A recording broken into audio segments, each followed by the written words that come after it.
we go. Welcome to Chubby Boy Magic. You ready to get tingly or moist? Why? Why? What? Why? What do you got to... Okay. Shelby's just like, I'd regret this instantaneously. Well, you put me in the sticky chair, and then you say it's ready to Hey. get moist. I'm kind of worried about what's going You're on. not going to get paid today, but in 3 to 5 weeks. And if you need to pee, there's a jar right here. I appreciate God, that. fucking Nate. Yeah, Nate. Nate was on What my... kind of fucking animal? I'm gonna have to call him out since he's here. It's like, I'll just piss in a can. We have plumbing. We are not animals. He's been in my... Nate's... I was like, hey, there's a bathroom over here, and if you need to go, I'll hit the pause button. You go right over there. If I need to pee, I just get up. Like, you guys just keep talking. Yeah, And yeah. he was like... And he just suddenly, like, starts ripping open a beer can. The life of a truck driver. Yeah, He's just like, Got a Give big me mouth some- Gatorade right give next me to him on something the to side. piss. Dude, this motherfucker just like starts doing the can, and he's like, I'm like, what are you doing? He's like, well, I'm about to piss in this. I was like, dude, no, not in my house. You're also taking a big assumption you're not going to overfill a fucking beer can. Yeah. So anyway, all right. So on this episode, we have the wonderful, the great Shelby Combs. Correct? Correct. I was like, I didn't get your name wrong, did I? At least you got that part right. It's not Combs, it's yeah. Combs. Combs. Like combing your hair if you have any. Hey, I have hair. We all have hair on this one. So who the fuck are you, and why the fuck are you here? That's a good question.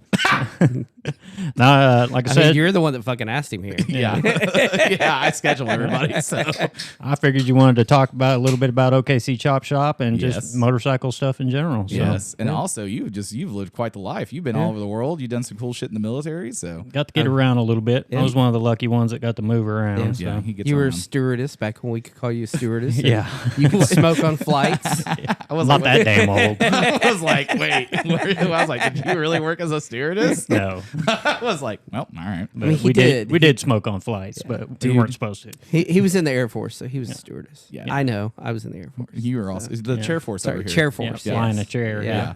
Yeah. Can I ask before I forget how high did you score on your ASVAB? That's to be determined.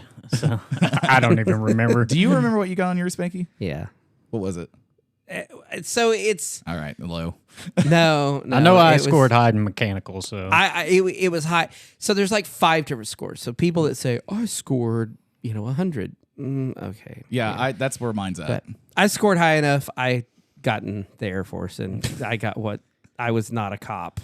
So Not MP. I mean that let's You're just over here. I did not have to go providing my into country the with services. Marines and God forbid the Army. Yeah.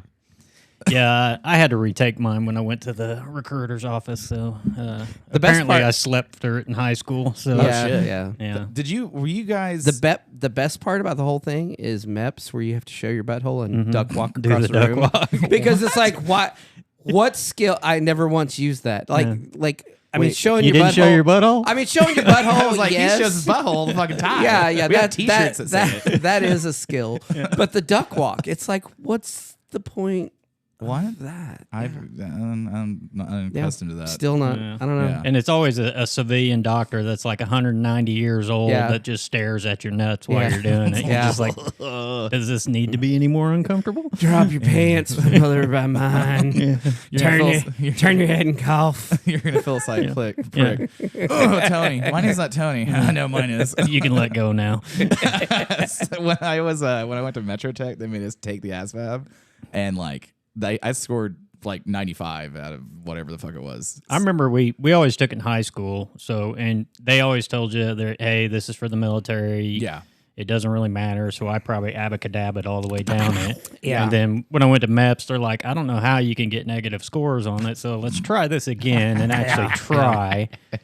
So I actually took it again, and Yeah. I went in with a guaranteed job because I didn't Yeah. want to be a cop or a cook. So Yeah. I went in as a aircraft hydraulic systems technician. So Yeah. So he plays with fluids. I High was- pressure fluids. I was high a- pressure, low volume. I was a meteorological navigation system specialist.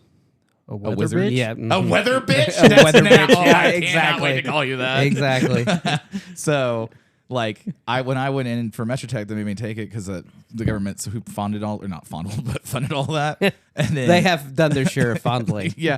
And so for like fucking 6 months, all I got was phone calls. Like, well, you could do literally anything you want in any branch. I was like, could I be Yeah. the leader? And he's like, well, no, but like, well, you could. Well, then I can't do anything. Yeah. And this one poor chair guy, this Air Force recruiter, like, he called me the last time. I was like, man, I got a new girlfriend. Like, I'm not interested in going overseas. Like, we can go be a mechanic. And he was like, you're going to, why? Where? And I was like, well, I'm going to work at this Midas. He's like, oh my, stop. No, I can get you. You could stay here in Oklahoma, like probably at Tinker. And I was like, nah, man, I'm really just not feeling it. And he's like, oh my, all right, dude, you scored high on that one, but your IQ is fucking dwindling. And I was like, then I look back, I'm like, I probably should have done that. Yeah. Chair Force. But anyway, so Mr. Combs. So you run in part with Brian. Brian Nichols. We both run OKC Chop Shop Yeah. over off of 4th Avenue in Penn. I was like, full address, please. Zip So code and everything. 532 North Pennsylvania Avenue, Just a 73107. wonderful part of Oklahoma City. Yeah, right next to Hobotown. It's Yeah. great. We get free entertainment constantly. Yeah. So if it's not a There's crackhead only- running behind the you know building, what? it's not a good day. Yeah. There hasn't been any murders this month, so This I'm month. kind of This month, yeah. disappointed. Yeah, Yeah. Last month was Last good. month was getting a little rowdy. Last month there was like 3. Well, we've been there for 7 years in that particular location, and we've had only 2 windows shot out so far. So we have a pretty good run. Yeah. So Ammo's expensive right now. yeah, I know. Yeah. And So the they just crackheads- throw rocks now. So Yeah. When I worked at the old Fred Jones building, there was a guy, it was the first cold snap, and I was out of town, but I got all the text messages about it, and he took one of the river rocks that they had for landscaping and smashed a $50,000 window to start with. And then he just picked up another one, did another one, and like the police get there and like he's like, I just want to go to jail because I can be warm. And I was like, I mean, He's got a point. He's got a point. He's got a point. But And fuck those people that are making $50,000 windows. yeah. this window, no shit, I is don't care. 6 foot wide, and 15 foot tall. It took a crane to put it in there. Yeah, so it's like the dude that broke out the glass in Devon Tower that was all done in Italy. But anyway, that's not. So yeah, so you have this really kick-ass shop. How did you come up with the name of it? I originally when I had my shop in Phoenix, and then I moved out here, I was going off of Chaos Motorsports, and then when I decided to open up a commercial storefront and everything like that, I was just kind of looking for a name, and it just popped into my head. We work on choppers mostly. We like dealing with the older stuff, doing custom and fabrication, and there weren't a lot of shops in town that did that. And No, not really. so kind of Still not. Yeah. No. The chopper industry was kind of on the back end of its high point at that time, but we still had enough talent to keep Yeah. progressing with what we were doing, and I just OKC Chop Shop, so just basically a play off of choppers. That So- I was always wondering if it was choppers or if it was because at some point you were in there chopping up a frame and someone asked. I get phone calls at least once a month. Someone, hey man, how much you give me from a Lexus? I'm like, man, we'd probably just steal it if we were if we were a chop shop. We're not gonna buy your That stuff. business model. What's does not your make me address, by money. the way? Yeah. Sure. Every time I drive my Volvo in Beverly Hills, they tow that motherfucker. Yeah. Gone in 60 seconds. Great movie. Because like I was hanging out with somebody that doesn't ride, doesn't really do anything. I was like, oh, I'm at my buddy's shop. Lame. Yeah, and I was like, I'm over at the Chop Shop, and he's like, and I'm like, oh no, they're not doing anything. Well, I mean, there's fireworks probably, but like it's not illicit activities. And he was like, you've been around motorcycles with a bunch of like real hard guys. I was like, yeah, because Spanky's a fucking like menace as he is, but Menace to himself. I get away with what I can. Yeah. You know, I pay security my, clearance and whatnot. I pay my taxes. I have a job. Like, Yeah. you can't get too rowdy. Yeah, but I was like, yeah, it's just this kick-ass motorcycle shop. But like the first time I walked in, I was like, oh, yeah, that was the shit. Yeah, and now I've been there a whole bunch where I'm like, that's cool. Like, when are you gonna get air conditioning in this bitch? Probably never. Yeah, dude, have you ever worked in a shop that had air conditioning? Yeah, and Dude, it is was not the amazing. Aw. Yeah. Right before I left working at Swedish Imports, the owner, because I was sweating all the time, he was like, I could get an AC in here. So he bought it, had the shop outfitted with it, which is like a probably 4,000, 5,000 square foot shop, and had it all done with AC. And I quit the next month, and I was like, and it got cold, and I was like, fuck this shit. And he didn't know how profusely you sweat. Oh, it's did he? bad. Because it's bad. You missed a Fast Life, so I did some drugs smoke some weed, all that stuff. And I'm like, we're all running around tabletopping people and then trying to knock them over. And so everybody's on high alert for a little bit. And so I'm like, well, the mushrooms are kicking in. I'm trying to trip a little bit. And I just start sweating like none other. Yeah. And there was all these people that met me. They were like, who the fuck is that sweaty fat guy? Yeah. So, yeah, that's pretty good times. But so, yeah. So, okay. So you've been at that location for 7 years, but how long have you been doing the Chop Shop in Oklahoma City? About 10 years now. Okay. So. And then, so how did you meet Brian? I met Brian basically riding with the Billy Goat group. It was a group of guys that did a fundraiser for neuroblastoma, and just a bunch of good guys that had like interest in motorcycles. And I met him through that group. And I think it was 2010 or 2012. They had a thing called Just Kickers down at Arbuckle area. There was a campground down there. Yeah, and that was probably really the first time I really kind of hung out with him and everything, but that's kind of where we met up. And then at the time, the shop that he was working with was going through some issues, and he was looking for another place to work. So he came over and worked with me at my home base shop for probably about 6 months, and then went back to that shop. Yeah. And then it finally folded, and then I started up the commercial side where we actually have a commercial business. Yeah. And he moved up there with me. But Nice. I've known Brian probably since 2010. So Yeah, like, because like everybody always laughs because like Spanky and I are real close knit and tight, and we do a bunch of different shit. And they're like, "Oh, you guys should have a business together." I'm like, "No, we basically do, but we just don't have it on paper." But I'm like, it's really interesting whenever you see business partners like you guys that are really friendly with each other and don't want to fucking murder each other every time you see each other, and it does work. Because I'm like, have you been to marriage counseling before with the two of you guys?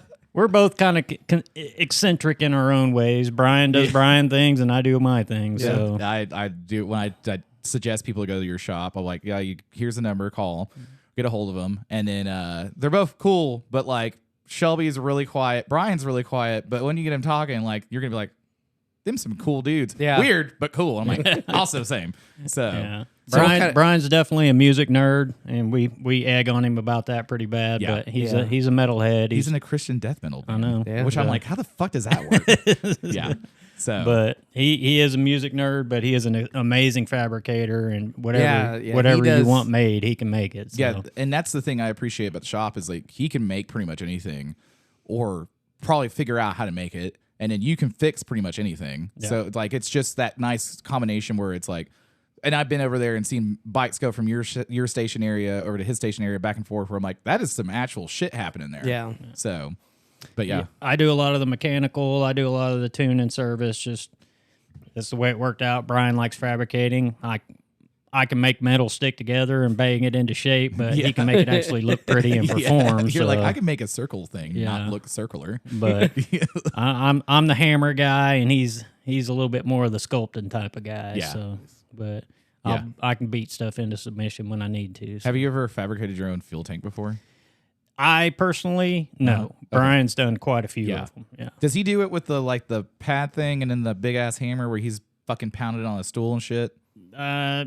For the most part, yeah. You know what I'm talking about? Yeah. I was Bag, like, bag and hammer. Yeah, I'm thinking about Motorcycle Mania. Fucking Yeah. Jesse James over there. I'm gonna make a tank out of flat steel today, brother.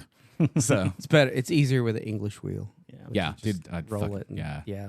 It's all about the tooling you have. But nowadays, there's so many. You can buy the Variations blank. You can out buy there. or you buy the blank and just cut on it. And Yeah. So Yeah. a lot of times, most of the time, what we're doing is either narrowing a tank or scalping it, or Yeah. as far as like building a one-off tank, it's not really. I mean, if you want to pay us to do it, we'll definitely do it, but Yeah. it's Yeah. not really cost effective. Yeah, because like pretty much now you can get like the coffin tanks were like a really big thing for a while, but I think you can get coffin tanks pre-made. You and all can. that- You Yeah, can. Yeah. Yeah, Spanky's like, I thought I bought one for my Sportster. No. Yeah. No.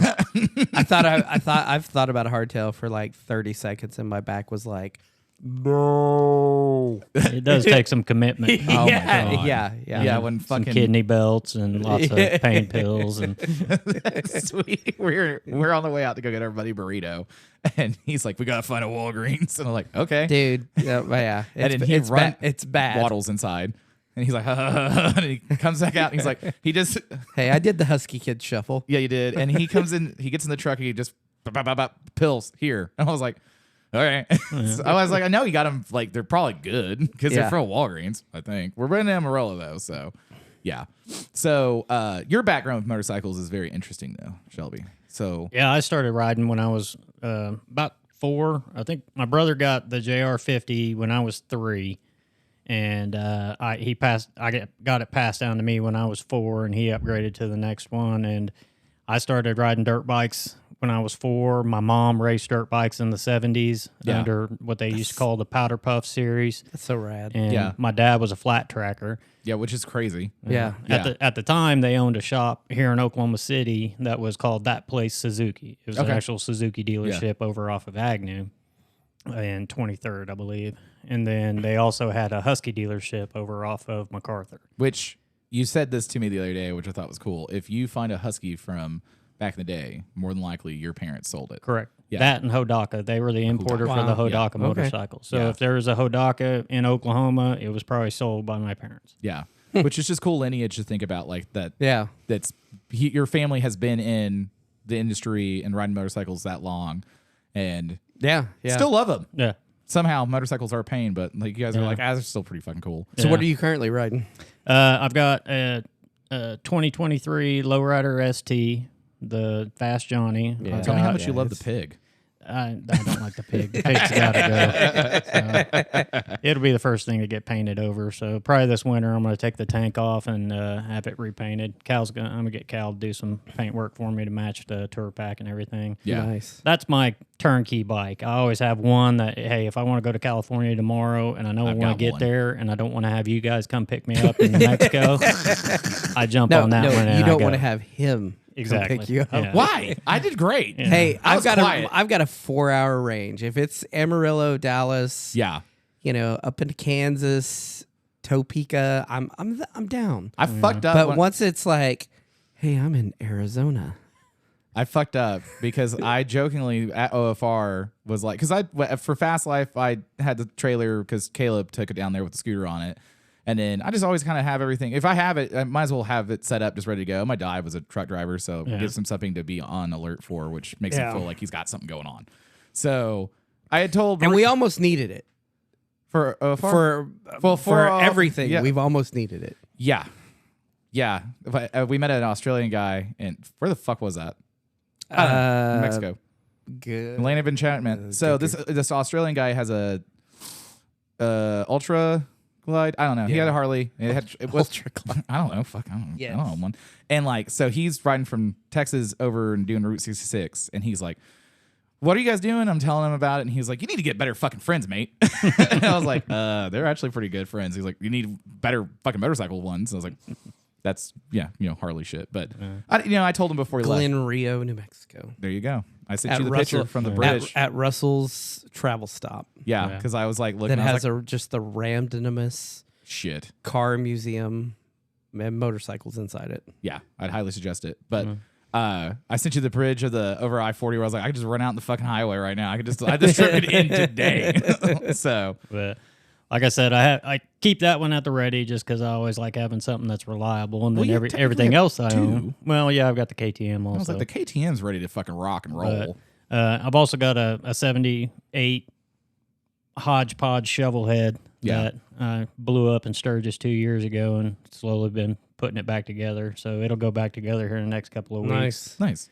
Got everything back in place and cleaned up and prettied up. It was I built it about 10 years ago and been beating the piss out of it, so it's due for a refresh. Right. And then I've got KTM 1090. That's my adventure bike. I'm not a Harley snob or anything like that. I'm a motorcycle enthusiast. Right. That was when I first met you. I was like, this motherfucker's like this fucking metric piece of shit. And then I love them all. Yeah, and he was like, I had a KTM. I was like, oh shit. So. And then I got the panty dropper, of course, my little 50cc scooter that is amazing. Yep, we both have scooters. And then you've also got, which is my personal favorite, your little the one you're racing. Oh, the Coleman mini bike for flat track racing. Yeah, my buddy Tim conned me into buying one of those. I call him the peer pressure pusher because everything that he wants to do, he makes sure everyone else around him does it also. Right. But did you have fun? Yeah, Did Yeah. you die? almost. Well, you didn't Well, die. I almost killed him. But it's That they're means it pretty was fun. fun. Yeah. But I mean, it's a grown ass man on a mini bike going around in a circle, and How fast does that thing go? Probably about 30. All right, okay. Enough to get you hurt. Yeah, it's enough to hurt you. Yeah. I wrecked the 50-seat my scooter in front of the driveway. I fell over like 5 miles an hour. I was like, oh, my fucking shoulder hurts. I'm like, I was in my showy, and I was like, I think I knocked it off the ground. I was like, God damn it. Yeah. Yeah, I limped for about an hour.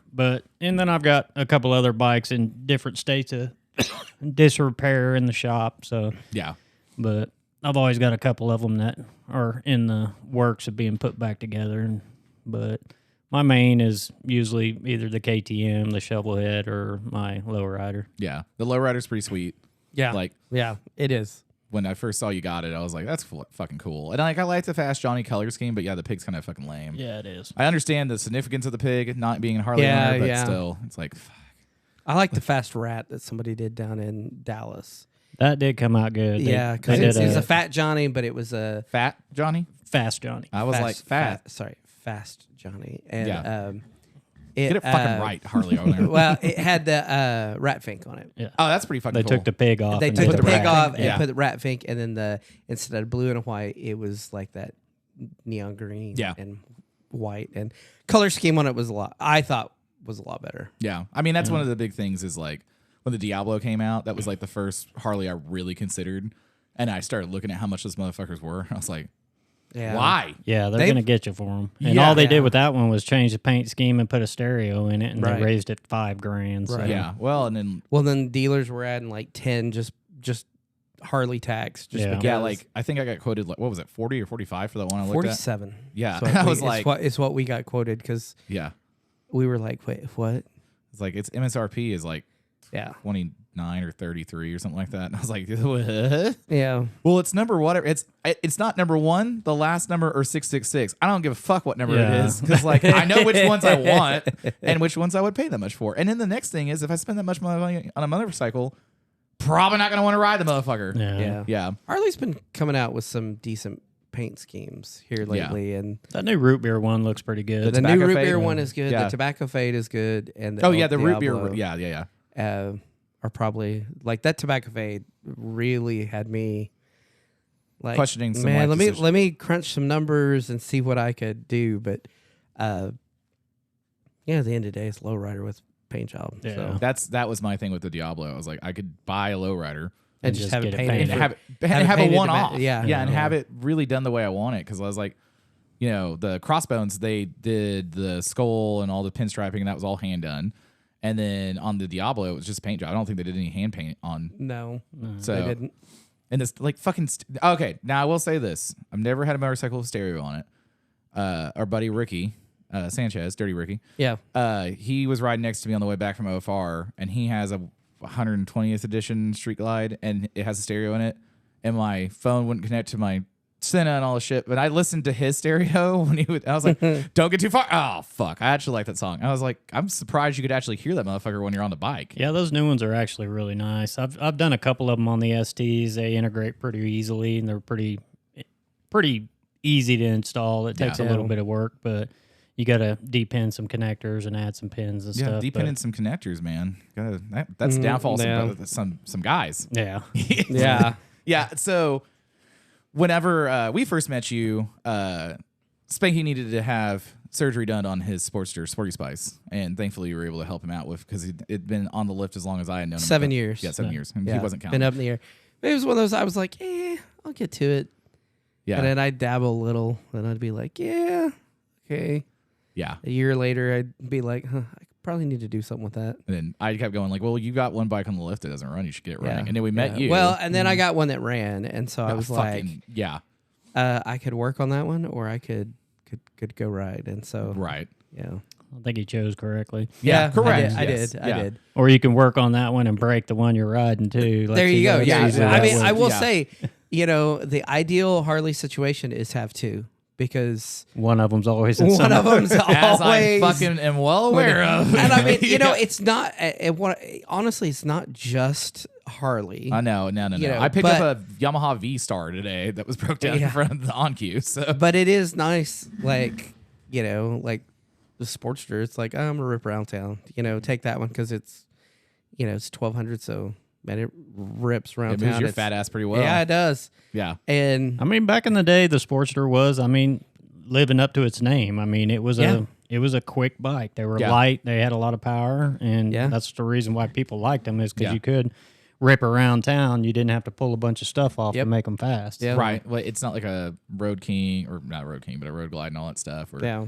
And like my thing with motorcycles is it should either be really, really cool like El Flaco, or it should be fast enough to go get you beer really quick, or it should bring you beer. And the Sportster, Sporty Spice does that pretty well.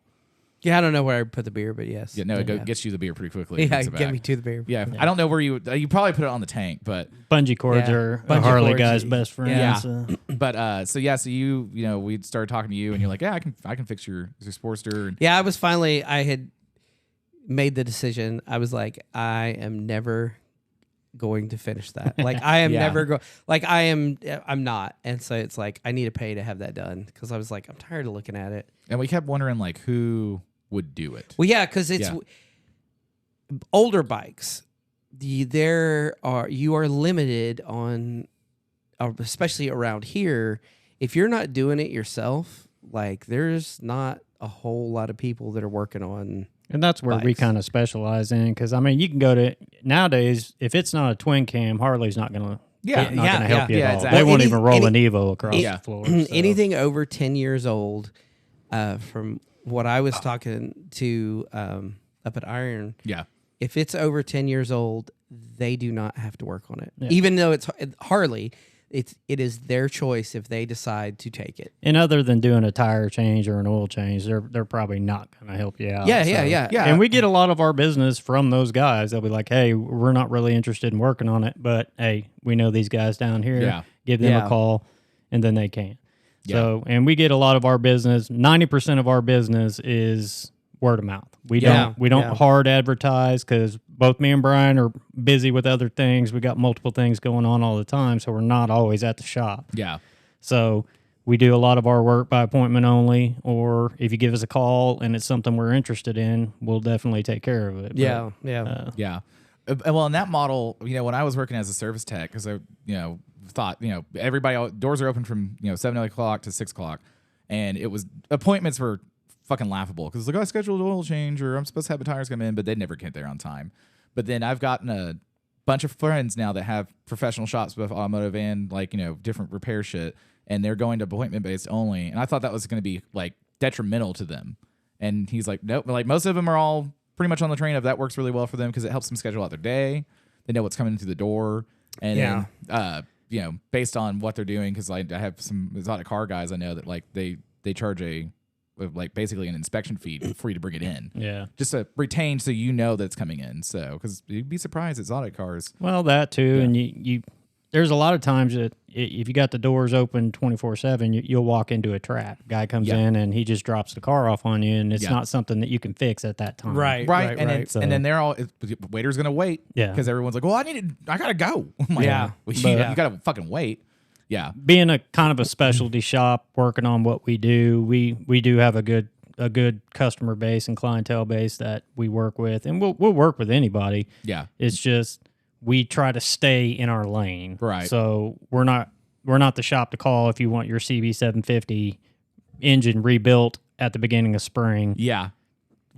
You could probably do it. Yeah. It's just not even going to be longer than. Exactly. Yeah. So, but we mainly focus on Harleys. That's what we're tooled up for. And we have a full service machine shop in-house. So with the lathe in the mill, we can pretty much, and Brian, we can pretty much make anything. Swiss Army Brian over there. Yeah, he's a very key facet to that equipment running correctly, because I'm really good at breaking tooling. So, When you were at the sway bar on the front of the C10, Tim's like, don't let him touch anything. I was like, it's your fucking place, man. You've known him longer. And he's like, don't let him touch shit. Yeah. It's like, all right, man, whatever. But so you have been riding in the family forever. So were you working on your own bike? Because you're riding dirt bikes, you're probably doing top ends and stuff on that all the time. Yeah. So was that where it really started at, with the passion of working on motorcycles? Pretty much growing up, my grandfather, he was the one that kind of kept everybody in the motorcycle stuff because it was his passion too. He was an old hill climber back in the day, and he loved riding and racing dirt bikes, even into his 60s. Holy fuck. Yeah, and I remember doing team races in Okra where you'd have 3 generations on the line. There'd be me, my mom, and my grandpa on the starting line doing a team race. The old hill climb races are so badass. Yeah. Where did he hill climb? Where, like, out in Cass, Arkansas area, out in the Blackjack Mountains and stuff out there. We're in Oklahoma. I was like, you going down to Arbuckles and doing that? They go down to like Clayton, and they cut their own trails up through just billy goating up rock mountains and stuff. So, dude, but they had a lot of fun doing that. And then, like I said, growing up, Grandpa, he had a rule. He'd show you how to do it once, and then from then on, it's your responsibility. From lacing and truing wheels to doing your oil changes, changing chains, adjusting stuff. Like I said, he'd show you one time, and then he'd give you pointers, but he's going to make you do it the next time. And I really took to the mechanical side of it and really enjoyed it. And then joined the military. I always had bikes throughout the military, and I had a stint when I was in Phoenix, Arizona for about 5 or 6 years, and MMI is there. Yeah. And I went and talked to them, and they're like, yeah, we'll put you through the course, and the government will pay for it 100%. And I was like, let's do it. So I went ahead and went to MMI for 2 long years. Okay, so did you buy a $60,000 Snap-on toolbox when you were at MMI? Negative. Did they try to sell you a $60,000? No, but when you graduate, they give you a $1,200 gift certificate to Snap-on. So I was able to get like a tape measure and a magnet. Dude, no shit. And your free screwdriver. Yeah. And pocket protector for free. When I was in auto body, they were like, Lincoln Tech was heavily trying to influence all the guys to go up there after high school. And at the time, it was a $1,200 gift card to Snap-on or Matco, whichever one it was they partner with. And then the rep was like, if you get good enough grades, we'll give you a $500 additional. And I was like, bro, I've been working with tools my whole life, man. That barely gets you a fucking handle to the box. Yeah. No shit. But yeah, I went through MMI, got all that done, and then which you got certified in, because I didn't know all this, and I learned all this, and I was like, respect. Yeah. So your specialties are Suzuki. It was their fast program, and then the Harley Davidson program. Yeah. So you're not just a metric guy. No, by facade, like you're there, you know what's going on. Yeah, at that time too, I was still racing sport bikes. I got into sport bike racing. I lived in Japan for 5 years, and I got into sport bikes over there. Yeah, and I started racing over there a little bit on their. We were racing 250cc 2-strokes, and it was on mainly like large kart tracks and stuff. And then, when I moved back to the States, I bought 2 GSXR 750s and turned them into race bikes and started racing the Championship Cup Series out there in Phoenix. And we raced, there was 3 tracks there in Phoenix that we raced, and then we raced Las Vegas Motor Speedway, and there was another one in Elephant Butte, what was the name of that? Somewhere in New Mexico. I can't remember the name of it. But we were probably over fucking by it this weekend. Yeah, probably. So I raced that series for about 3 years and had a lot of fun with it.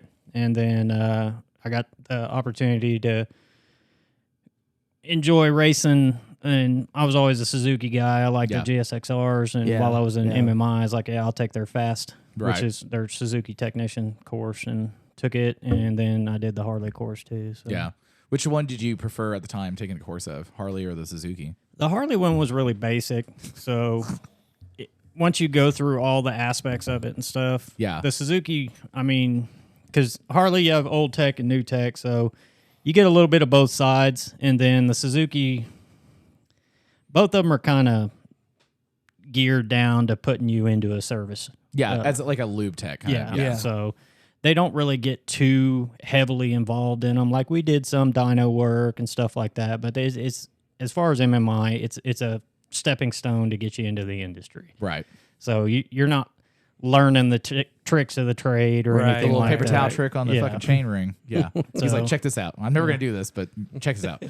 But like I said, it's a good stepping stone if you're wanting to get into the industry and you have a year and a half, 2 years to burn and a lot of money. And a lot of But Yeah, it was a pretty expensive. I think it was $24,000 when I went through it, and I'm sure it's more now. No shit. Yeah. And then, but like I said, it'll get you into the industry. You just got to leave Arizona. So yeah, we've known a couple people who've gone through now, and one of them was like, well, one of them's over there right now, and he thinks he's gonna stay in Phoenix. Yeah. He wants to move back here, but he's like, I probably can get a job over here. The problem with that is they're graduating 1,000 people a year out of there, and they all want to stay in Phoenix. Yeah, because it's fucking beautiful. You go to a dealership in Phoenix trying to get a job out of anywhere, they're gonna be like, yeah, we'll pay $12 an hour. Right. Yeah, you're gonna be a part-time mechanic and part-time bar back, and then probably some butthole pictures on the internet, lube tech, and washing bikes and being a porter. Dude. Being a porter is really fucking cool, just because you just turn your brain off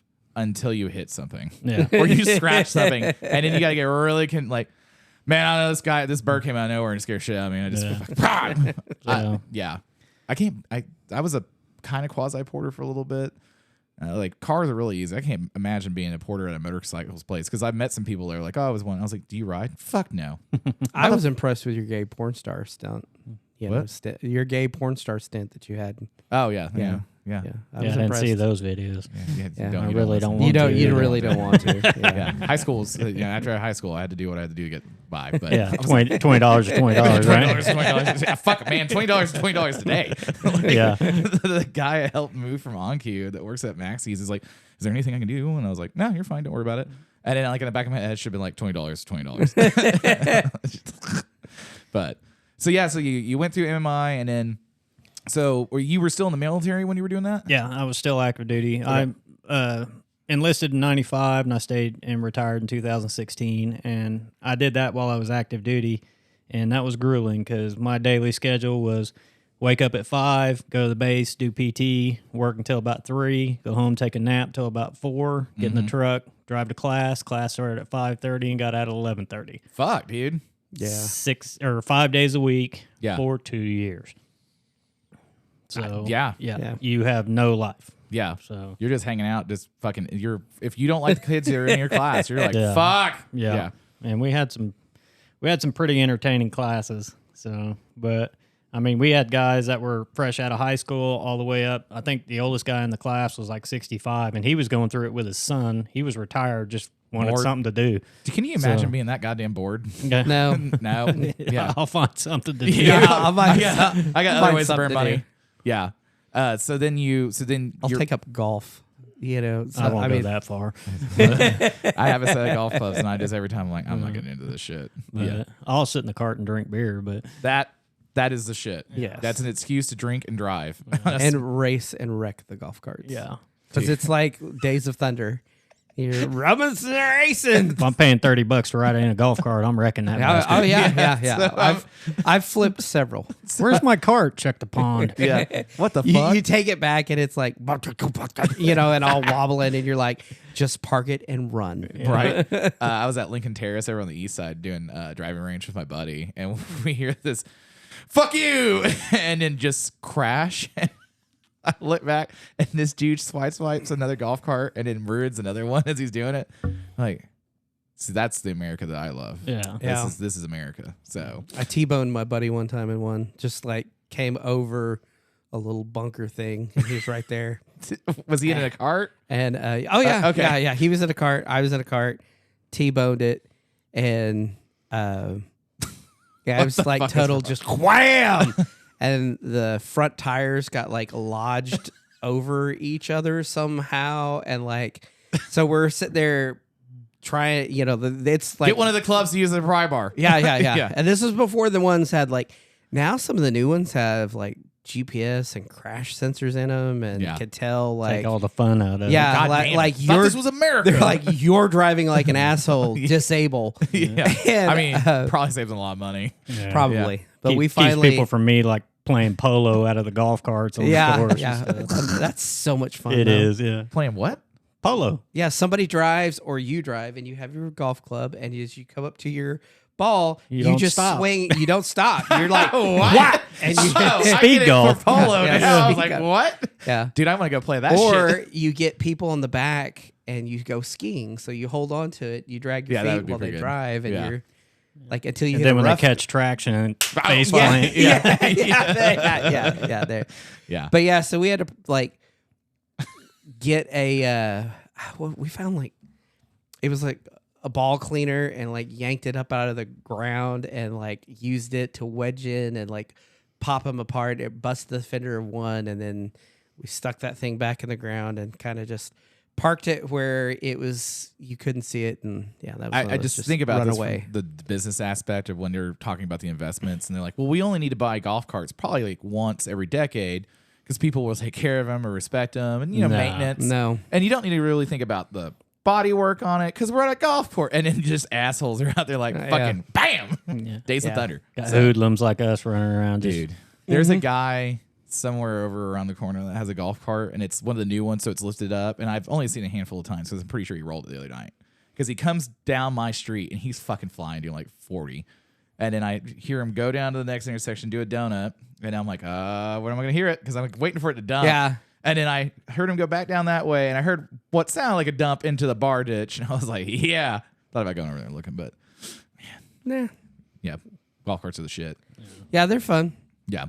So anyway, back to that. So you not only do you work on motorcycles, I didn't realize that you've done Devil's Run. El Diablo Run. Yeah, that one. But then, so when I first met you, you were talking because I didn't know who you were. I didn't know anything about you, but you originally we were talking about you were going to go over to Scotland at that time and rent a bike and stuff like that. So you've done that kind of stuff too. Yeah, everywhere I've gone, I've tried to get a hold of a motorcycle some way, shape, or form. So legally or illegally, it just depends. But I want to go back over to England. I was going to go this year for the Isle of Man race, but I didn't make my reservations early enough for the bike, and I guess you got to make them about 7 months out. Yeah. And I tried 6, and they were like, No, get fucked, mate. Yeah, pretty much.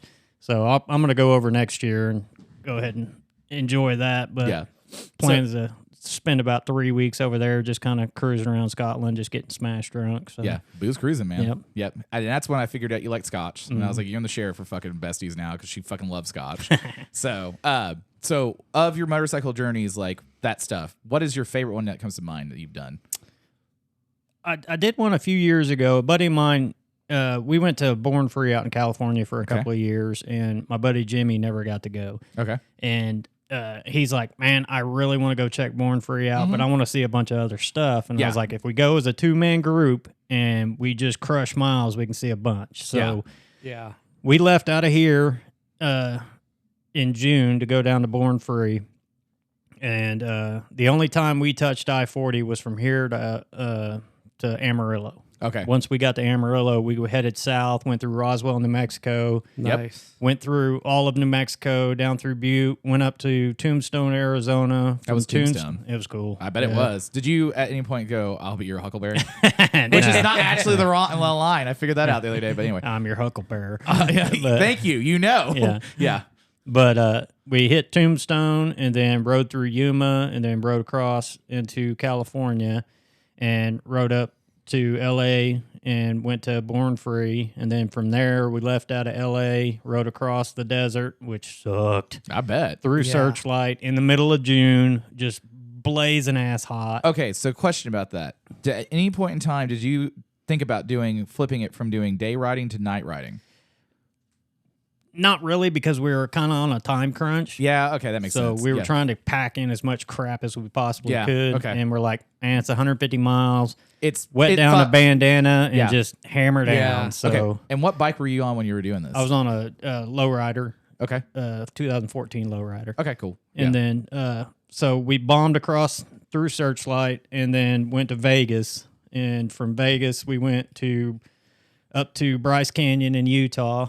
And then we went over to the north rim of the that big ass hole in the ground. The big ass hole in the ground, the Grand Canyon. I love when people go like, "Oh, you have the best thing in America, the Grand Canyon." I'm like, "Yeah, we built that motherfucker and everything." I've been international. And people are like, "What's a Grand Canyon?" I'm like, well, you know what? It took a long time to dig that motherfucker. Yeah, it's a big guy. But so from the Grand Canyon, we went back out, went through Monument Valley, then came back down through Colorado and hit some of the passes in Colorado. Yeah. And then made our way back down to Oklahoma. We did 3,200 miles in 7 days. God damn. So we stayed hooked up pretty much. The only time we stayed more than one day in one spot was when we went to Born Free. Yeah. And that was a fun ride just because of all the stuff we packed in at one point in time. Yeah, because that's, I mean, so what was your longest day mileage-wise at that point? Right. They're all usually like 500-600. So Yeah. I think the longest we did was like 700 miles. Yeah, I think the longest I've done personally was like 350, and I did it on a CB 300R. And I was like, fuck this. I never want to do this shit again. But I have done an iron butt run. I did 1,000 miles in 24 hours. okay. but- So do you have the plate? yes. Okay, so you have all the stuff. So what did you do it on? That was on a SV650 V-Strom. Okay, is what nice. that was on. Shout out to Ari Henning. He loves yeah. the V-Strom. So. I beat the piss out of that poor V-Strom. Oh, but yeah, it that's took right. I everything forgot that's had. the one that you had the really bad accident with. Yeah. We've been That's talking the one I about broke my back. doing one and actually kind of been looking at some routes. And Do you want to do one with us? What's that? An iron butt. Yeah, if there's the way we did it is you have a 24-hour window to do it. Uh-huh. So we rode for as far as we possibly could, and then we took a 4-hour nap and got up and finished it off.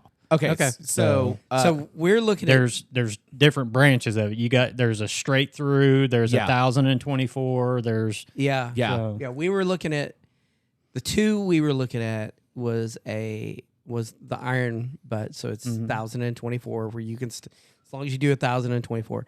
And then one of the routes I was looking at was an end to end, and it was I-25, and so you run I-25 north, and I think it starts in Alamogordo in Las Cruces. Yeah.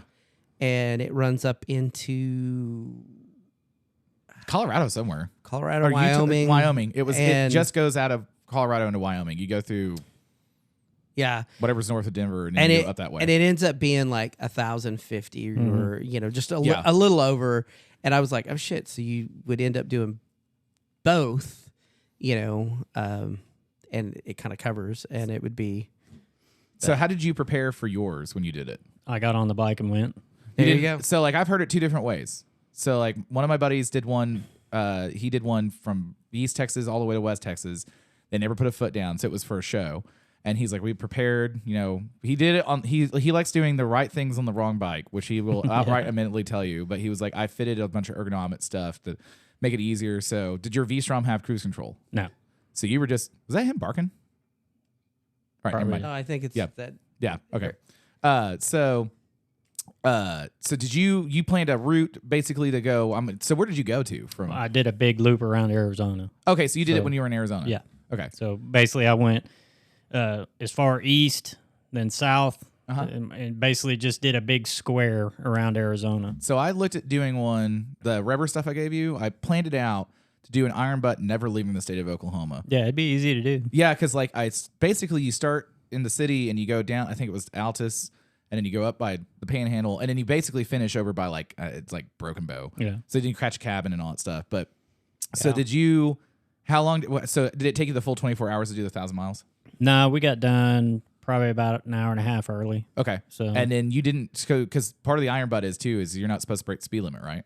Yeah. You can go What? 10 over. 10 over. Yeah. You. I think it is 10. And if you maintain a 65 mile an hour pace, you're going to do it. Yeah. Because I mean, you're 65 mile an hour, 10 hours, that's 650. Yeah. I mean, you still got Hours left. 14 hours left. to Yeah, do. so Well, and that's what my one buddy said. He's like, you can ride from Oklahoma City to Memphis, and he's like, you rent a hotel. So then if you get there and you're dog tired, you just have a hotel. You just nap in that motherfucker, and then you come right back home. we just stopped at a national park and Camped? just kind of laid out on a park bench for Yeah. about 4 hours and then Yeah. got up and did it again. Yeah, which I mean that would be a cool story. But so how many people did your iron butt? Was it just you or Me and another guy. Okay. Yeah. And My buddy then- Jason out there in Arizona. So where's your license plate from at? I've never It's seen at the it. house. Okay, So it's in the. It's probably where I didn't look. yeah. It's in the shrine somewhere. Yeah, he's got. Wouldn't it be funny? He has a legit shrine built to it. Yeah. I mean, he has a whole room that's his man cave. Yeah, he does. Yeah, I got back home and I was like, fucking, I need to do that shit over here. We had the same idea for a motorcycle display in the house too, like completely independently of each other. But yours is going to be a lot cooler than mine is. But what bike do you want to use for your motorcycle display in the house? My mom's KTM or my mom's Husqvarna race bike. Is that the one that's in the shop? That's Yeah. the one that's in the front of the shop. That's Yeah. her actual race bike from the 80s. Yeah. Oh, that's awesome. Yeah, that thing is. So did you restore it? Yeah. Okay, so how long did it take you to restore that bike? About a year. Okay. I got it. A buddy of mine I was doing some work on his son's bike, and he's like, "Man, I've got your mom's Husky at my house." I was Really? like, "How did you end up with it?" He's like, "Well, Jimmy was clearing out the barn and didn't want to throw it away." And I was like, "Well, where's it at?" He's like, "It's been leaning up against the side of my shop for the last 20 years." I'm like, Fuck. You're like, He's like, the gas tank is open, the spark plugs are out of it. Yeah, so- it was a complete rat trap. So I ended up buying another one that was in boxes from another guy and melding the two together to make the 100% stock one back. So Did she know that you were restoring it? No. Did you surprise her? Yeah. How crazy was that? When She was pretty ecstatic about it. She wants to ride it. So You gonna let her ride it? Hell no, I don't want to get it dirty. I mean, have you ridden it since you put it together? Yeah, I did fire it up and ride it around the block. Okay, yeah. Because the first time I walked in, I was like, "God damn, that thing's beautiful," and you're like, "Don't touch it." And I was like, "I wasn't gonna." My buddy keeps trying to get me to do some of the armor races on it and stuff. I'm like, man, Not that bike. no, That's sentimental value to me. So I'm Yeah. gonna put it in the house under a glass shelf and make it a coffee table. Yeah. So my dad had a Yamaha YG1, like a 65. That's like an 80cc bike, and that was what his first bike was. And he does not really like motorcycles, other than oddly my police bike I just got. But so he had that one behind the garage, and I always was like, I'm gonna put it back together. And then his buddy was like, he worked at every motorcycle shop in Oklahoma City. He did parts. He was a walking catalog of part numbers. And so my dad was like, "Hey, do you have one of these for sale or anything that would fit him?" And he's like, "I have one that's in the exact same color that you had when you were a kid." So I got that bike, and that was my first bike, and I've had it ever since. I've got it started a couple times. I used to ride it, but then I fucking shelved it, and I didn't do anything with it. Now I'm like way too fat for this little fucking bike. So I'm going to put new rubbers on the tires and basically going to clean the paint up, and I'm going to build a bar for it. But yeah, because it's, I mean, I thought about selling it, and I was like, and I thought about hanging it in the garage, and I was like, man, I've had that thing since I was 12. I'm never going to get rid of that motherfucker. That's like my mom's bike. Yeah.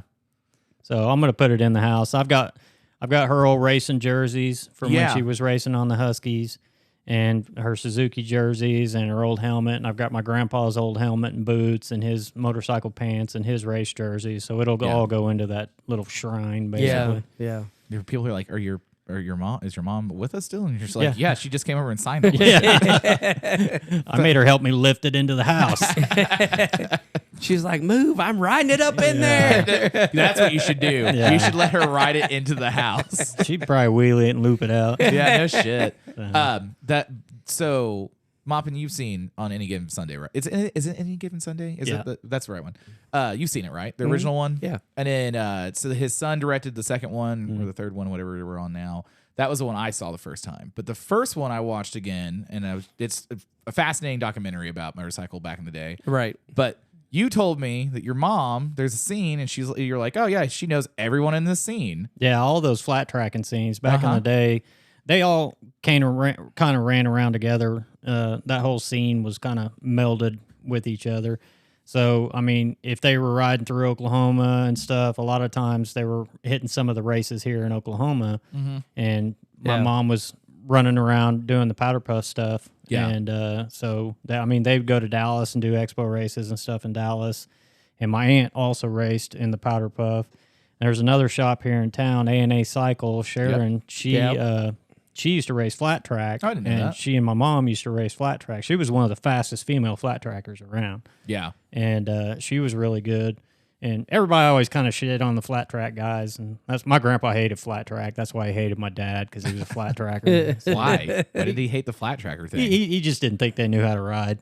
Dude, okay, hold on. All they know how to do is go left. So Okay.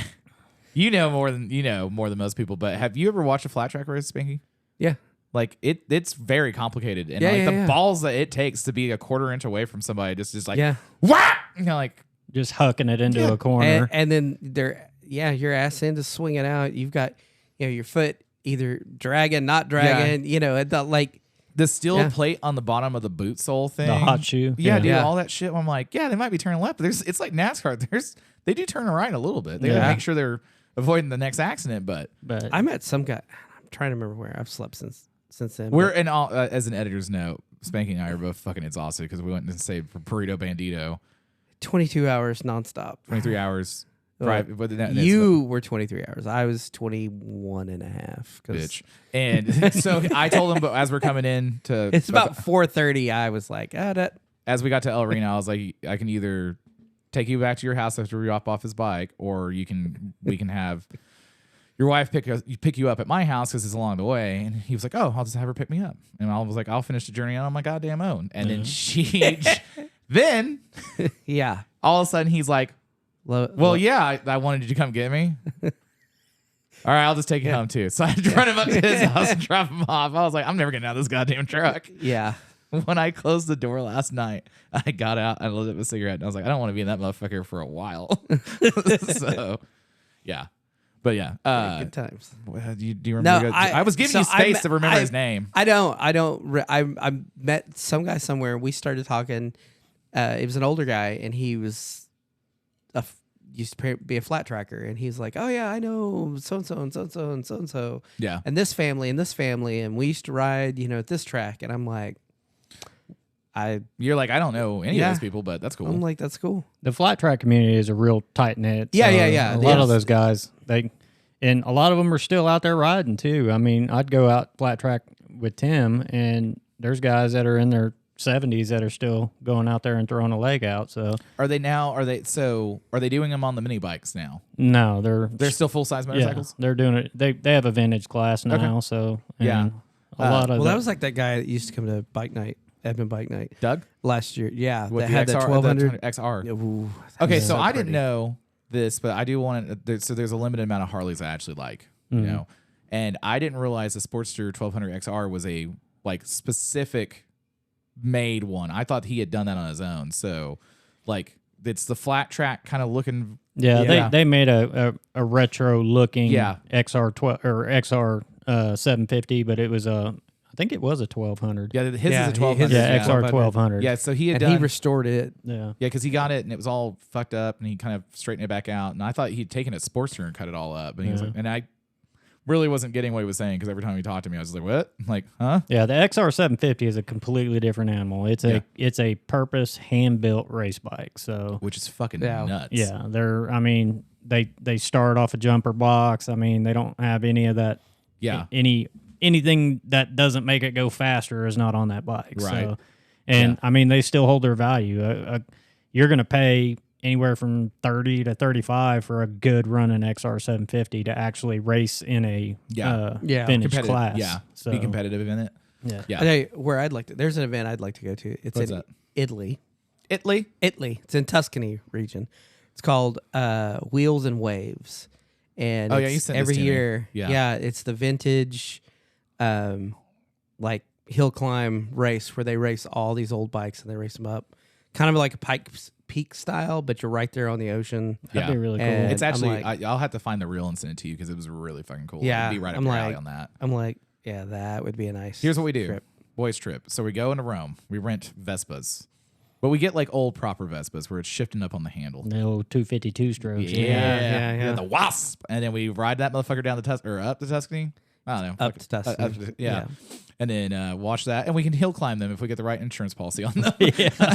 So, you know what's? I got a guy over there that he does the tuk-tuks and all that stuff. They're technically called apes, but he imports them over here. But he's like, yeah, if anything vintage or anything, he's like, if you want to just go over there, I can get you a bike. And he's like, it's going to be a Vespa because that's my guy's deal. But I was like, yeah, fuck, I don't give a shit. Yeah. Dude, last time I was in Rome, that's how everybody got around.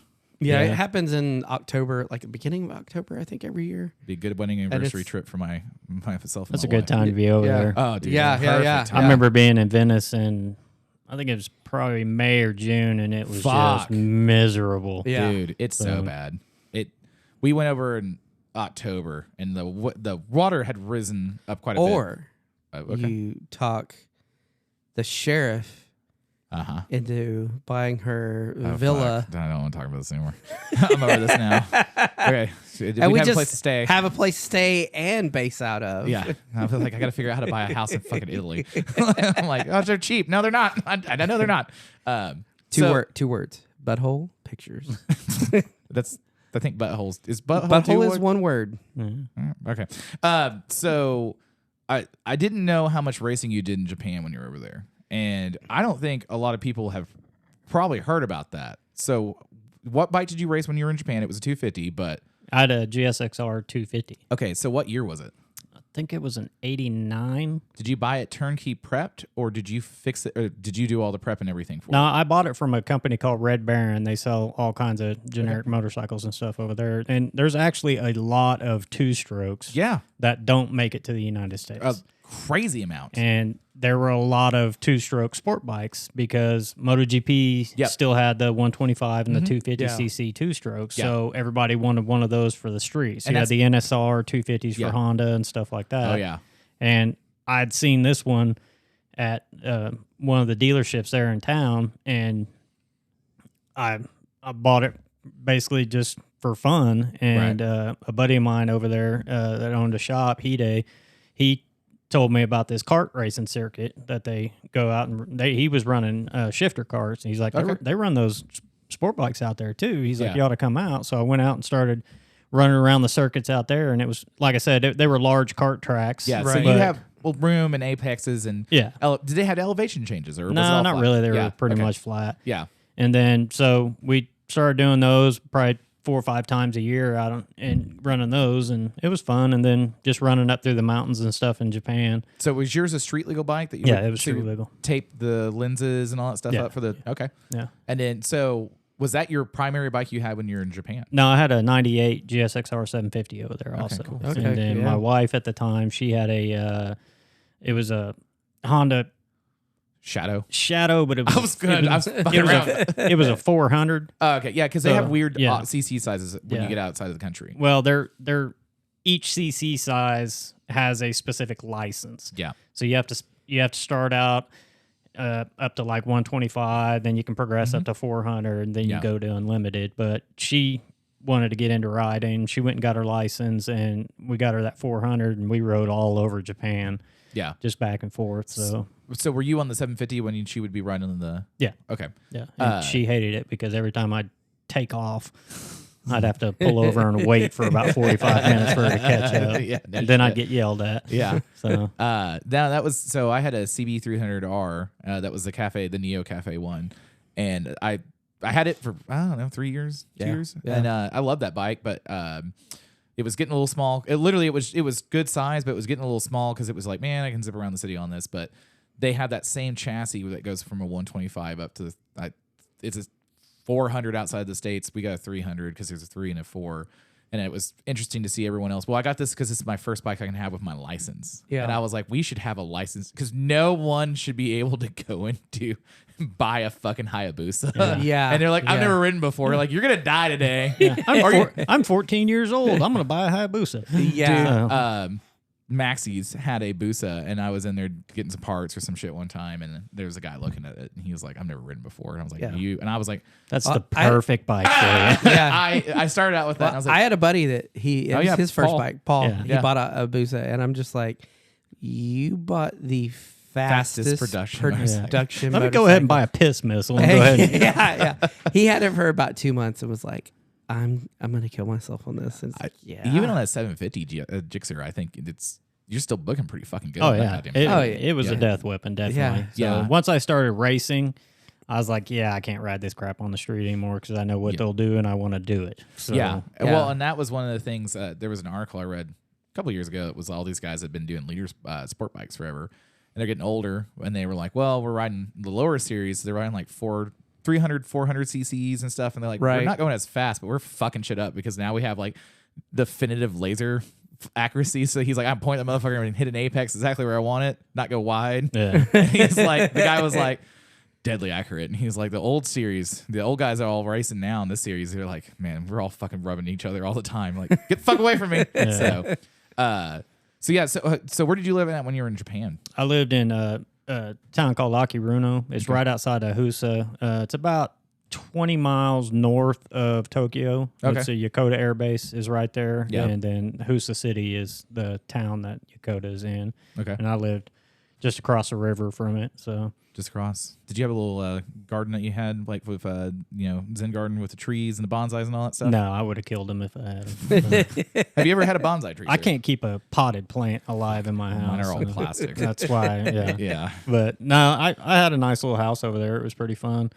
And I lived over there for 5 years, and I really enjoyed it over there. So. Yeah. So did you get called Gaijin all the time? Yeah. Or okay. Yeah. And did you so I got yelled at when I was in Tokyo by some high school kids. They're like Gaijin because it was like 3:00 in the morning. I Well, was like, gaijin just means foreigner. Anybody, Yeah.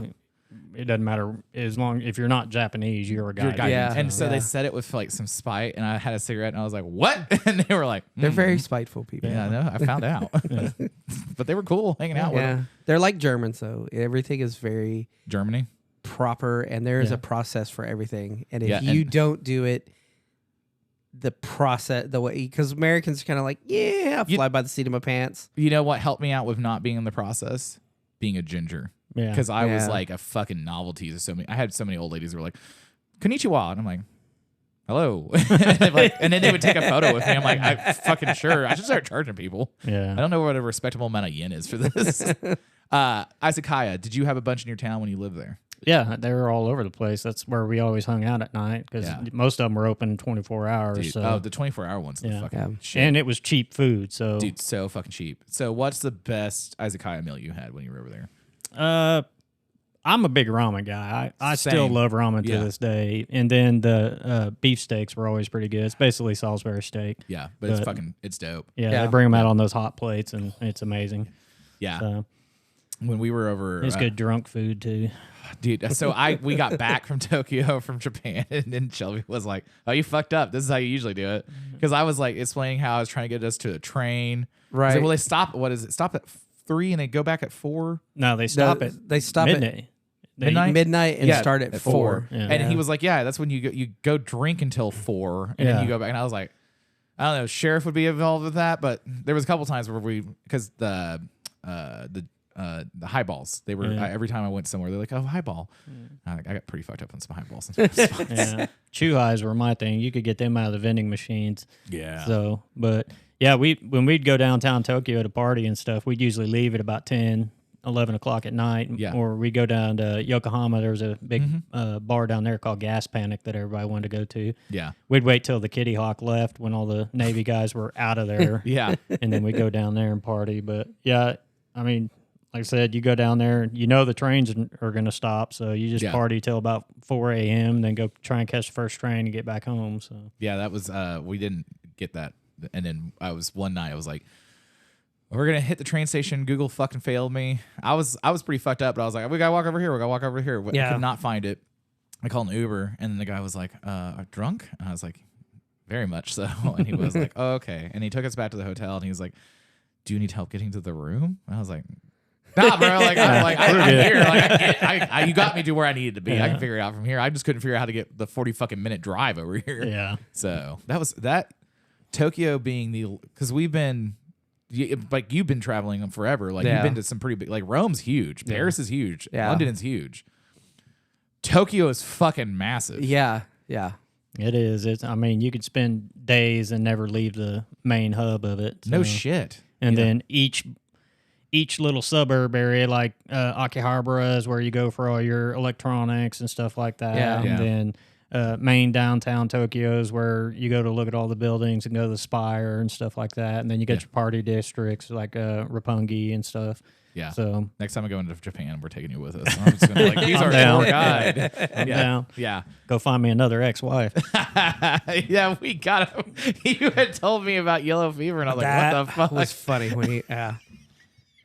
Because you're so quiet at first.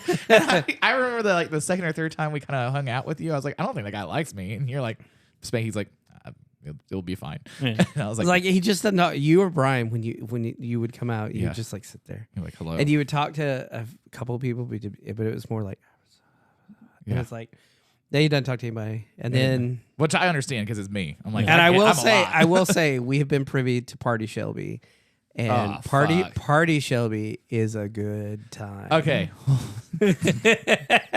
Party Shelly fucking cracked me up. So when we went to do Tatanka's, What was it? T-bars and Tatankas. Tulsa. The Hard Rock Run. We went up there, and I didn't know what to expect. So like, I don't think any of us did. no, and like Mitch, I'm over here like Mitch is a fucking sleeper cell over here. But so I hadn't seen you. We rode up together, and then I figured you were probably gonna gamble and then probably drink a little bit, and we'd probably run into each other. So we have a pretty big large group of people running around. And someone says, "Where's Shelby at?" I was like, "I don't know." And I was going back to my room to grab something, I think. And I bump into you, and you're like, "What did you say you've been walking?" No, Donnie had been walking around the fucking circle for an hour. Yeah. You're playing a machine, and I'm all fucking hammered. I'm like, "Well, I hear you like scotch, so let's go find scotch. Where did you find scotch at?" And you just kind of go, "There's not good scotch here." I was like, "No, we have an adventure on our hands now, sir." So we went to that fucking bar, the swinger bar, basically. Oh, yeah. And then we stood in line for probably 5 seconds. Yeah. And then you were like, "Fuck this place." So then we go back to the bar we were all at, and I walk up and I'm drunk. I'm like, "Hey man, I need some scotch. I'm trying to hook my buddy up over here." And he goes, "I don't really have scotch." He's like, "Sure, all right. What does he want?" I was like, I said, "What's the most expensive bottle of scotch you have?" Because this cowboy bar was kind of cheap. He's like, "I don't know. I have to look." And I was like, "All right, go back and look." So he comes back and he goes, "The most expensive bottle is $1,000 or $100." And I was like, "Per pour?" He's like, "Oh no, I thought you wanted to buy the whole fucking bottle." I was like, "Nah, man, I just wanted like 2 or 3 pours so we get a little fucked up." And he's like, "Oh, hold on, let me do that." And he gave you one for free. Yeah. So, but yeah, Party Shelby, man. Party Shelby was a good time. Yeah, that was the one where Donnie was higher than the moon. Yeah, and so fucking high. Walking around. He like showed up. He's like smoke. He shows up for a second and is like talking, and all of a sudden you turn around and it's like, where the fuck did he Donnie did that go? shit to me at OFR. Yeah. That motherfucker walked up and talked to me for like 30 minutes about my Kawasaki and how cool it was. And I was like, "Hey man, I need to do something real fast. I'll be back in a second." And then he's like, "All right, cool." And I walk away, probably from me to you. And then he was like, "Is he a ghost? Does Donnie exist?" Just evaporated. Yeah. He did that to me at Fast Life. He was like, we were talking for a few minutes and then like he's gone. And like next day you see him just riding out and it's like, oh, okay. I think Donnie's a figment of my imagination. I don't think Donnie's real. He don't like hanging out very long, so Yeah. He's kind of in the pocket until he's out of the pocket. Yeah. And then I use the football reference there because he hates fucking sports ball so much. You playing the foosball? Yeah, which I found out like I like to rib him about it because You going to school? the sheriff loves sports and she likes football a lot. So we were at a party and they start talking. And she's like, "Oh, I don't really have a whole lot to talk to him about." And I was like, "I don't think he likes sports or anything." So she talked to him about sports for a second. And she was like, "I think he likes it. I think he just didn't watch it." And I was like, "Oh, okay. Well, I can't talk to him about that shit." So that's when I found out he was into boats. And I'm like, I can't swim, but I like fucking anything that's fast as shit. So we talked about speedboats and jet boats for a little bit. And he's like, "Yeah, you should talk to Shelby about jet boats. He's got one right now. It's pretty fucking cool." Well, Your jet boat is pretty heavy. dude. We were busy this weekend, but we had jokingly talked about before you're going to be on the podcast, like going out so we'd have content to talk about. Well, I was going to go out this weekend. It's just too damn windy out. So. Yeah. Yeah. What was the fucking wind? What was back here? I mean, it's been blowing 20 to 30 mile an hour winds. Yeah. So. It's been 20 to 35 like all week. I was going to say, because it's not riding weather for me right now. I don't like fucking getting blown off the road. No, Yeah, it's been it's- pretty nasty. It's supposed to be for like the next 10 days. It's Fuck. 10 to 25 like every day. I kind of fucked up when I told you not to bring the boat up to OFR. Right now, I should have been like, yeah, bring the boat up, man. As soon as I got up there and I was like, man, it's blistering hot. I should have brought the boat. It was, it was so fucking hot. Fuck these motorcycles. This shit sucks. Yeah. Yeah. And what we end up doing, we go down to the boat ramp and go jump in the lake for probably 3 hours. Yeah. Dude. So we had gone everybody was like, let's go jump in the lake. And it was like, okay. And I thought we were going into town to get food. So I had like thrown jeans on. And so we went up to that little the tote boats and tugs or whatever, tugs and hose. Yeah. Yeah. And, They're actually a very nice place, but and got some food and water, and then we came back and everybody like went down to the boat ramp. Well, they were all kind of getting off their bikes to go jump in the water, and I was like, oh, well, I'm not going to jump in my jeans because I'm gonna go get my fucking trunks on. yeah, man. because I had a pair. I was like, and so go to change, and like I'm changing and like getting ready to, and here they all come back, and I'm like, what the fuck? We're like, yeah, we just jumped in, got in, and got out, and I'm like, that sucks. Yeah. So whenever you were talking about you're going down there, I was like, I'm going down there too. Also, can you help me if I start to drown? He was like, I guess. You made up for it though, because I didn't drown. But After I stop laughing at you. Yeah. So we're hanging out in the lake, and then he's like, "You probably should move back over that way a little bit more." I'm like, "All right, cool." So then I'm all wet. I'm going to get on the KZP, and then you get on your bike and you move around, and I'm like, "What the fuck is he doing?" I was like, "This motherfucker can come over here and dust the shit out of me." And I'm thinking, whatever. He's probably not going to do it. And then you immediately, right as I'm finishing that thought, what? And just fucking coat me with dirt. And I'm like, this fucking. I was like, I guess we're friends now. Shouldn't have been standing there. I was trying to get my fucking bike to start. Yeah. You know, I have a bone to pick. Okay. And just an observation and a complaint. About what? OFR. Okay. So when Kickstart Mike, because we had the what is it? The water slide. The Slip and slide. Oh yeah. So it's okay for this motherfucker to strip down. It's cute when he strips down to his He's underwear. 70 hey, years you old. shut your hole. It is cute when he strips down to his underwear and slip and slides with all the ladies. The but ladies? it's creepy when I do it. Did you get called creepy? Well, no, because I started to, but I was Who like, fucking yelled at you? Nobody yelled at me. No one was gonna say anything. You look fucking cherry. I mean, I am kind of. I'm not that much younger than him. Yeah. But, Everybody thought I but knocked I'm like, myself out. yeah. Well, okay, hold yeah. on. You like you. Did you slipped- feel it? No. Everybody's like, down. how are you not concussed? Your head hit the ground so hard. Every time you were like, you slipped, and it was like, whoop, and I was like, oh, Shelby's got a TBI. And then you did it again. It was like Every time you fucking slipped, I was like, "Holy shit!" I'm like, yeah, hey, don't learn the lesson the first time. So then whenever I saw you later, I was like, "Did your head hurt?" And you're like, "No." I was like, "Because it looks like it should." Because it was like, and just kept going. I was like, "God damn, dude!" That big fucking valley. I think it was Daniel. He was like, Grant and all them. He was like, "Are you gonna go do it?" And I'm like, "Fuck no!" I'm standing here in the shade like a goddamn doctor. Yeah. The piece de resistance was when the two ladies did the clam slam. And Who was that? Was that Clint's I wife don't- that did that? I don't know. Because we were all like, then they're not, and they did, and everybody was like, Fuck "Ooh." yeah! No, everybody was like, oh, Yeah. This one was pretty tame this year because Yeah. last year you had TJ sitting in a freaking kiddie pool, butt ass naked all weekend. We heard about Yeah, that. we did. We were prepped beforehand because we were going to go last year and we didn't go. Yeah. And then several people were like, I mean, "Yeah, like- you're going to like- see a lot of dick." And I was like, "I saw a lot of tits." But like, not a lot of dick. I saw one dick. Yeah. Mine. There was the shirtless party in the parking lot. I don't where remember it, but I was a part of it. You were a part of it. Yeah. Like everybody had their shirts off. And it was like 11 o'clock at night, midnight or something. So everybody's like drunk, hanging out right there in front of the pavilion. in the Yeah. parking Yeah. lot. What time And- did you go to bed at? Like 9. Yeah, okay, you fucking dickhead. So Spanky leaves, he goes back home, and I'm like, well, and I had talked to you after he left, and I was like, well, what time are you leaving? And you jokingly said, well, I'll probably get up at like 6. I'm like, probably at 9. And I was like, all right, cool. And then I He get told up. you. Well, he said I might get up at 6. I'll probably leave at 9, 8, 9, somewhere in there. I was like, all right, well, I might ride back with you. I get up, I go to take a shit, and your bike's gone. And I'm like, it is 7:30. And like, so Brian's there and he's starting El Flaco because it takes him, it's like fucking a prop plane. He's gonna Yeah. fucking take about an hour to get started. Yeah. Apparently. I didn't realize that. And I'm like, hey, did Shelby leave? He goes, yeah, like at 6. I'm like, that motherfucker. Because I was down over there hanging out with Ricky and Zach, and then they were cooking steaks. And I like walked past your tent area and I was like, I can't see anybody over there. So I don't want to just walk in and be like, hey, looking to hang out with my other friends. Because I can kind of hear Brian. I was like, hey guys. And then nothing happened. And then your back was there. So I was like, whatever. I was just whooped from the heat. So Dude, that Dude. fucking heat was killer. Yeah. yeah. The look on your face when I was like, I'm going home. And you're like, what? And I'm like, yeah, this sucks. My wife was coming with her car to get all my shit, so I don't Yeah. have to pack shit. I am either. like, I am going home and air conditioning sounds amazing.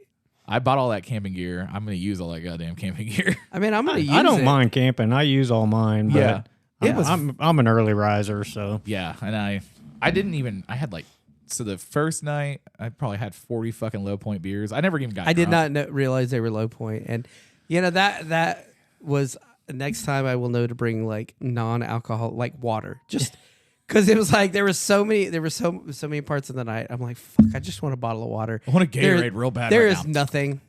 And then it's like wake up in the morning. How the fuck am I supposed to brush my teeth? I guess it's Bush Light. Bush Light. Yeah, that's for the farmers. Yeah. Yeah, and it's like, You ask them for a bottle of water, and they're like, Bush Light? Yeah, water? yeah, It's got water in it. It's got water in it. It's filtered with corn. yeah. I went my way up there Sunday morning, and I was like, I'm gonna grab a beer real fast. And then like they're like, it's just Bush. I was like, so shitty water is in the fucking tank at this point. So I grabbed one. I didn't even open it because I was like, I don't even want to fucking deal with this. And then I went to go take some trash up there, and I was gonna rummage around for better beer pre-ride, and they had already emptied it and they were done. And I'm like, God damn it! And they're like, yeah, all the beer's warm now. I'm like, fuck. Yeah. I made up for it. No, I didn't get a Bloody Mary at breakfast, but everybody else did. I was like, I don't want to get fucked up. If I try to ride back home, like, I don't feel good. Because I had 2 breakfasts on Sunday morning. So, I got up, hauled ass up to the convenience store, and sat on the side of the building for about 30 minutes It drinking is so coffee. nice Yeah. on the side of that building. yeah, we're by the ice machine. Yeah. That was the move. Yeah. Yeah, I sat over there and ate a package of bologna, and everybody was like, oh. he ate a package of bologna, bar ass bologna, just straight up. What did you drink? What is it? The water, the one you get, the ice. Oh, the sparkling ice. Sparkling ice. I was like, so he's just over there drinking the sparkling ice, eating bologna straight up. Nothing, no bread, nothing else.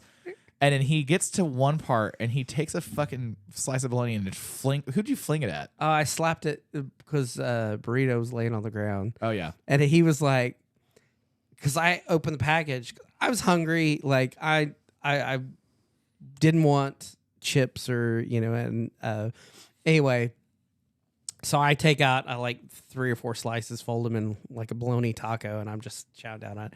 And Burrito's like, oh my God. He's like, oh, I can't. And he was laying on the ground. So when I got done with that, I took out a slice and like smacked him in the chest with it. Perfect. And then it wound up on Your windshield. on my windshield, which when it fell off, I had to stop and I had to pick it up because I felt bad. I was like, these fucking poor people that run this goddamn convenience store are going to be like, these fucking motorcyclists suck. So I picked up the slice of bologna, walked inside, and the guy's like, you're not going to eat it? I was like, no. And threw it in the trash can. I was like, your problem now. And he was like, I also I went to the convenience store the one time and bought things 4 times from them. Yeah. Because I was like, I'll probably be back in a second. And bought more shit. And I bought more shit. And he's like, we can just do one purchase if you want. Like, nah, that's not how it works. He's like, I have to pay a fee every time. I was like, nah, that's your problem, not mine. But fucking Etzel and Ethel over there, they were nice, but It was good times. yeah. Yeah. So what's the next camp trip do we have? Or is there another event like that? Born Free's coming up down in Texas. Yeah. When's it? Yellow Rose Canyon. Yeah, Yellow I Rose. think it's October. When's in the the hottest time of the summer? It's July September. or August? September. It may be when we're going. Yeah, we're gonna be gone for 2 weeks. Are we gone for 2 weeks? Yeah. We're gone for a little bit, but yeah. So 10 like, days, I think, is where we're going. yeah, because we're gonna miss Gathering at the Rock, and then because Born Free you camp at, right? Yeah. Yeah. God, it's gonna be fucking that hot. Fuck that shit. October 20th, 17th through the 20th. So, Yeah. We'll be here, and it's my Well- wedding anniversary. So yeah, mine too. yeah, So, yeah. I will not be going to that. I probably shouldn't go to that either. Well, I might go. I wouldn't go to your anniversary either. Yeah. We'll have plenty more. I mean, I tell her all the time, realistically, statistically, we've only got like 25 left. Yeah. The age Lo- gap between you. And Love your you, wife. baby. Sign the will first. So yeah, so She got all mad when I told her the other day. There was some commercial on about anniversary, like 50th anniversary, and I was like, my best friend that lives in Alamogordo, Larry, and I looked at her. I was like, me and him will have a 50th. I said, me and you won't. And she just looks at me and like the puppy dog eyes, and the kind of like with the tear. Why would you say that? because it's true. Yeah, you better sleep with one eye open for a while. Fucking Pris is gonna stab the shit out of him one day. She gets mad at me when I say it. I'm gonna be like, yeah, I'm gonna be 95. I'll be dead by then. It's fine. I don't care. I hate it when you say that. Don't make friends with fucking 50-year-olds. They're fucking weird. Anyway, so anything else you want to call out? You want to talk about anything else? Okay. What's the best motorcycle you ever ridden? These are my last questions. Best one I've ever ridden. If I could have any of them back, it would probably be that 98 JSXR 750. It was just pure fun. Okay. Yeah. It was just, it wasn't the fastest. It wasn't the greatest. Was it a 2-stroke at that point? No. I was going to say, because that'd be fucking massive. Yeah. No, it was 4-stroke, fuel injected. It was just, at that time, it was just, for me, it'd be just the nostalgia of having it back. Yeah. It's just, it was so fun to ride. Yeah. Yeah. I mean, I've had tons of motorcycles throughout the years. It's just that one really stuck with me. And eventually I'll find one and rebuild it up. But be the it was just a fun bike. Yeah. Yeah. And what year was it? 98. So if we have a listener, Yeah. all two of you, Nate and Mitch, go find him one and then send him the link. Yeah. Worst motorcycle you ever ridden? Probably an Ironhead Sportster. Which is what Brian's powered with for El Flaco. Yeah, but Was that it one, because that the one's Ironheads were the right hand clutch, weren't they? Or some there some were of them were. some of There them were a few years Right-hand where they were. clutch. Oh, yeah, no, it they're- was right hand shift. or right hand shift. So What the fuck? Yeah, Yeah. it's like the You- British were doing right hand Oh, shift for so a it while, so the Harley was trying to mimic them with the Okay. Sportster. All yeah, right. it And was then- their competitor for the Triumph. Was this And it was during like a- the AMF years? Yeah. It Okay, was yeah. late 70s, I Yeah. think, because Tony had one. My brother had Yeah. one, Okay. and I rode it once, and it was like, Right am right foot shift is fucking weird. Yeah. yeah, it was.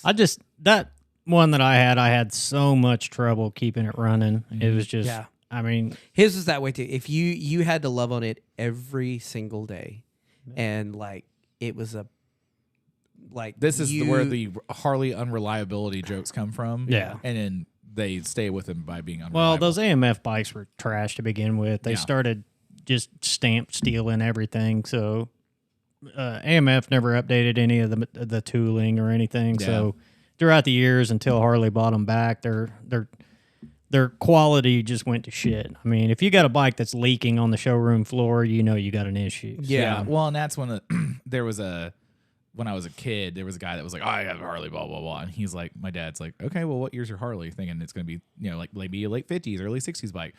It was like a 74 AMF or whatever the fuck. It was like one of the second or third years after they bought it. And he's like, you don't own a Harley, you own a bowling pin, sir. Yeah. That thing's a piece of shit. So, and the entire time, as I could recall, that guy had never rode that motorcycle and it was always in the garage. Yeah. But he had all the Harley shit. Hell yeah, brother. So, if there was a new bike you could buy, or not a new bike, what's something that's non-Harley, that non-Gixxer that you would get? I wouldn't mind having one of the Arc, one of Oh yeah, Keanu's. Keanu's Yeah. bikes. Dude. Those actually look really freaking Yeah, cool. dude. What are those powered by? It's an S&S motor. Okay, so it is an SNS. Yeah. Yeah, I was wondering because can you get one? Yeah, you can buy order, them. Yeah, right? you can order it. They It's sell not them. like a bespoke, like you have to be on a list and all that stuff. No. No, they're Huh. just stupid expensive, but bet they're it'd just be cool to have. Yeah, I bet it'd be fucking cool as shit to Yeah. have. Dude, have you ever met Keanu Reeves? No. I was just He comes through town all the time. he's always in the plaza. A surprising amount. Yeah. Next time I talk to him, I'll let him know to come over by the shop. Yeah, appreciate that. Yeah. But like, hey, Keanu, there's a Yeah, little 'cause shop. Yeah. it was like I want to say last October. Yeah, he was over down here. Yeah. in the plaza because everybody He was was like getting ice cream. at Roxy's. Yeah, Yeah. and was I don't- taking pictures with people, but I don't know. because apparently he rides and drives through all the time. So Yeah, I don't know why he stops here necessarily, but I don't know. So, worst motorcycle you've ever worked on? Ironhead Sportster. I hate them with a passion. People call up the shop all the time. Hey man, I got a line on an Ironhead. I'm like, don't buy it. Don't you better fucking find out how to live in a mechanic. 'Cause There's you a don't- reason why every shop has 2 or 3 of them in pieces under a workbench that are never going to get messed with. There was a guy at OFR that had a no Ironhead tattoo, and Yeah. I was like, "What the fuck's that all about?" And he's like, "If you had one, you know." Yeah. I was like, dude, believe me, I've owned a lot of pieces of shits. The problem with an Ironhead, I mean, like El Flaco Brian's Ironhead is amazing, but you have to put, a lot of people don't understand, you're going to put big twin money into an Ironhead Sportster to make it run and to make it half-ass reliable. Yeah. right. It takes a lot of money to keep them upkeep. Yeah, And if you understand that, okay, yeah, cool. Totally. You had one back in the day, you want that nostalgia back. But if you're buying one to make a chopper out of something, you're fucking up. yeah, go buy an Evo. Yeah. Yeah. Well, and So- that's pretty much everyone when I talked about building a Harley chopper has been like, you just want a fucking Evo motor. Just build whatever you want around the fucking Evo so you can actually utilize it. And Probably use it. the best Harley motor out there is probably the Evo Sportster. Yeah. Because you can build a lot of power relatively cheaply out of them. They're robust. They're strong. They'll take a beating. You can make them look really cool. Right. And, I mean, they're just a good all-around motor to make a chopper out of. Yeah. And then the Evo, of course. And if you want the pain and trouble, go ahead and get a shovel head. So, Oh, what's the oldest bike you ever worked on? oldest would probably be a 45. How was that? A pain in the ass. What did you have to do to it? Mainly, a lot of it was timing and just kind of de-mothballing it. It had been running in the past. Yeah. And basically had to get the timing and everything set right, get the points and everything up to snuff. So where was that? Was that in Phoenix or was that here? That was here. Okay. What was it like a Mike Harco had it at the time. Yeah. So it was I can't remember what year it was, but it was a old 45. And I mean, it was once he was done with it, it was a good run little bike. That's cool. I mean, I'm not good with foot clutch, so No. but Yeah. I mean, they're cool little bikes. There's nothing to them. They're just as basic as you can get them. So That's I love when people are like, "Oh yeah, like I want to go back from an EFI to a carburetor." no, you don't. Yeah, well, I don't know. When they're like, "Oh yeah, this fucking EFI is so good and difficult," I'm like, "You don't know how fucking points work. It uses a business card to set the gap. It'll be fine, man. I'm telling you." I have both, and Is this Sportster points? No, it's carb. carbs. Oh, car. I was like, Yeah. wait, what? Yeah, no, Yeah. and the Softails EFI. And Yeah. you know what's nice? Starting right up and Not having to pull the not balls. having to pull the choke out and like, God, is it above 80 today? Okay, we're good. Yeah. Yeah. Because Well, and a lot of guys that ride FI bikes, I mean, you get used to how they act and how they Right. interact. And nowadays, most of them have O2 sensors, so they're adjusting as you're riding. Every time you cycle that key on and off, It's learning on it's its learning curve. on Right, its right. own. I will say the car. You ride a carbureted bike, you go into Colorado and go up 1,000 feet. It Well, changes. fuck you, because your Yeah. jet's not right. Yeah. So Yeah, And that's one of the things that we talked about this not too long ago. carbureted bikes do sound. They like sound that's fucking that dope. is the quintessential potato.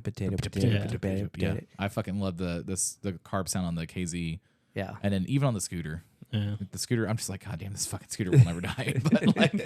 But yeah, the fuel injection's nice. It's turnkey. That's like we talked about. It's nice to be able to do that. But when you have an old bike like that, you better be prepared for either you better have someone that you can call at any point in time, and you better owe them a lot. Yeah. Or you're doing it because you love it. Yeah. And it's something that it's cool and it's unique. I mean, the chopper thing's kind of getting less unique again because there's so many fucking people doing it again, it looks like. But like it is something neat to have. And Yeah, if you're wanting to get into a chopper, you better know how to at least Fucking turn wrench. some wrenches a Yeah. little bit because every good chopper, you're screwing with it all the time. Yeah. Right. So yeah. Well, truly, it's a hardtail, Yeah. so it's beating the shit out of. It's rattling everything. Like Right. it's just taking abuse. Yeah. But it's cool looking. Yeah. Well, I Yeah. mean, some of them are, but yeah, but like that's the thing is like if you have an old bike, it's old. Like when I was putting the KZ together, like, but all the time I was like, yep, this is happening. Fucking old bike shit, man. It's Yeah. fucking the thing's from '96, and it's snapping clutch cables and Yeah. And it never snapped it. That was the thing. Yeah. It was just stretched. It was Yeah. stretched like my mom's vagina. So, all right.